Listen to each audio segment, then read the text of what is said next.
Good evening and welcome to the news at 10.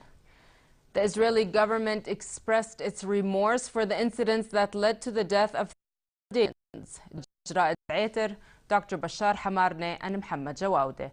State Minister for Media Affairs and Communications Mohammed Al-Momini said that the and Expatriate Affairs received them from the Israeli Ministry, apologizing and expressing its deepest regret over the incidents. He said that the Israeli government has officially pledged to follow up and also compensate the families for the 3 martyrs. The man referred to the contents of the case of the Israeli embassy incident presented by the government, stressing the Israeli government's keenness to resume cooperation with Jordan and to finalize and settle these files. It also included responding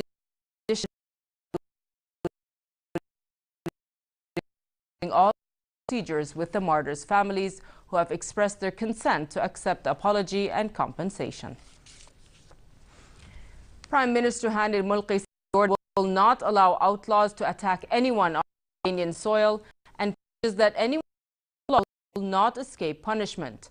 During a meeting at with 40 investors and representatives of the Chambers of Industry and Investors Associations, al-Mulki said the government and the concerned agencies will not allow acts of bullying, blackmailing or theft, but will apply the law to all indiscriminately and without any hesitation. The Prime Minister called on investors to report any attack so that the concerned authorities can verify the complaints and take the necessary measures to ensure that it will not happen again. Al-Mulki stressed the government's keenness to provide an appropriate and safe environment for investments, contribute to economic development and create job opportunities for Jordanians. Will start as of next Sunday meetings to discuss the 7 royal discussion papers published by His Majesty King Abdullah. Senate President Faisal Al-Fayez said consultative meetings for Senate members will be held for 3 weeks, adding that a discussion paper will be reviewed in each session. The meetings, he noted, are part of the Senate's role and contribution to enhancing the homeland's democratic, parliamentary and political march. Fayez said the session will also contribute to the comprehensive reform process led by His Majesty, noting that the Senate's aim at reaching a clear vision and mechanism that will help in implementing the papers. Maintenance and restoration at Al-Haram Al-Sharif in Jerusalem resumed today. The restoration included maintenance of the external lights at the Dome of the Rock, mosaics, and a water leakage at the Marwani Prayer Hall.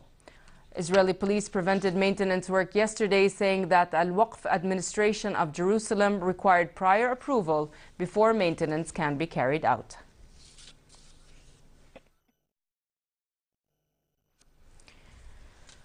A Palestinian youth was shot dead by Israeli occupation forces fire in Wad Burqain area west of Jenin in the northern part of the West Bank. Elsewhere in the West Bank, 3 Palestinian youth were wounded in the Jenin refugee camp during clashes with Israeli occupation forces. The injured were in serious condition.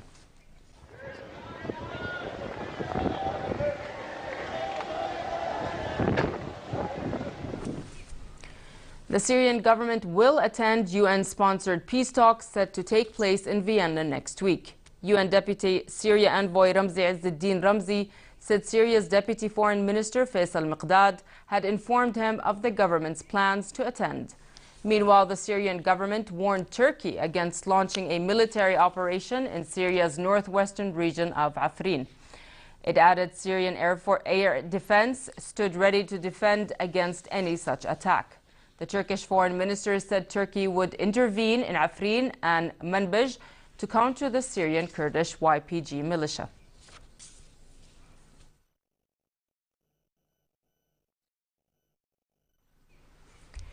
Italian rider Elia Viviani claimed the 4th stage of the Tour Down Under by winning the sprint finish. Overall leader Caleb Ewan of Australia looked set to win his 2nd successive stage, but in the final 100 meters, Viviani burst clear to Ewan and his teammate Daryl Empey of South Africa. Temperatures reached above 40 degrees Celsius, with one race motorcycle registering 44 degrees. Because of the heat, race organizers shortened the route from 146.5 kilometers to 120.5 kilometers. Tomorrow's stage is a 151.5 kilometer route from Markland Vale to Winglong Hill.